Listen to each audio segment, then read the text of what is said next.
با افتخار روز تأسیسیابی قواهای مسلح جمهوری تاجیکستان در مؤسسه تا مکتبی رقم 67 ناحیه شاه منصور شهر دوشنبه نخست مشغولیت نمونوی در گروه سنی تا مکتبی در موضوع ما پاسبانی وطن گذرانیده شد. در مشغولیت تربیت گیرندگان شعار گروه را اجرا کرده صادق به این وطن و سرزمین بودنشان را ثابت نمودند. سپس مربی تدبیر مذکور را با توپ شعرخوانان با دستوریکان ادامه داد. اینچنین نسل نورس در وصف وطن، سرباز و پدر شعر و ترانه ها را خیلی صمیمی اجرا کردند. همزمان در مشغولیت مربی از روی رسم سرباز که سرحد را با سلاح محافظت می نمایند نقل نموده از تعلیم گیرندگان درباره آن سوال ها پیشنهاد نمود. باید قید کرد که لحظه دمگیری نیز خوب و خاطرمان گذشت که در آن دستوریکان دایر به وطن و سرحد و سرباز معلومات عمیق گرفتند.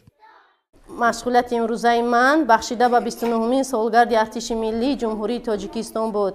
مقصد من از این مشغولیت چنین بود که کودکان را به روحیه وطن دوستی، خویشتن شناسی تربیت دهم. در ادامه چورابینی نامبر شده در طولار مؤسسه تا مکتبی رقم 67 شهر دوشنبه محفل ادبی فرهنگی با اشتراک اکثر گروه‌های کودکستان و مسئولین و مربیه‌های آن بخشیده به این صحنه مهم جریان گرفت. آن با سرود ملی آغاز یافته، سپس رقص دختران و تدبیر تراوت خاص بخشید. دستوریکان با لباس‌های نظامی قدم زنان آرزوی آینده سرباز شدن را در دلشان پروریده خود را چون سربازان این وطن و این ملت تصور می‌نمودند.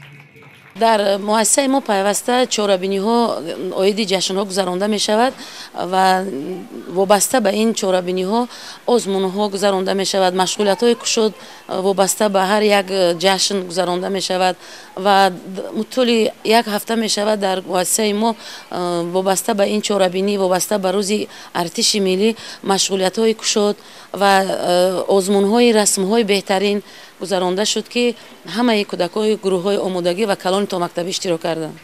باید قید نمود که دستوریکان شعرهای وطن دوستانه را خیلی صمیمانه و دلنشین قرائت کردند. صحنه‌چه دعوت به خدمت نیز خیلی جالب و دیدنی از جانب دستوریکان اجرا گردید که جسوری و ناترسی نسل نورس را پورا انعکاس نمود. در انتها سرودهای وطن دوستانه که صداقت بی‌پایان و مهر بی اندازه داشتن را به این سرزمین اجدادی ترنم نمود از طرف تربیت گیرندگان با میل و رغبت تام اجرا کرده شدند.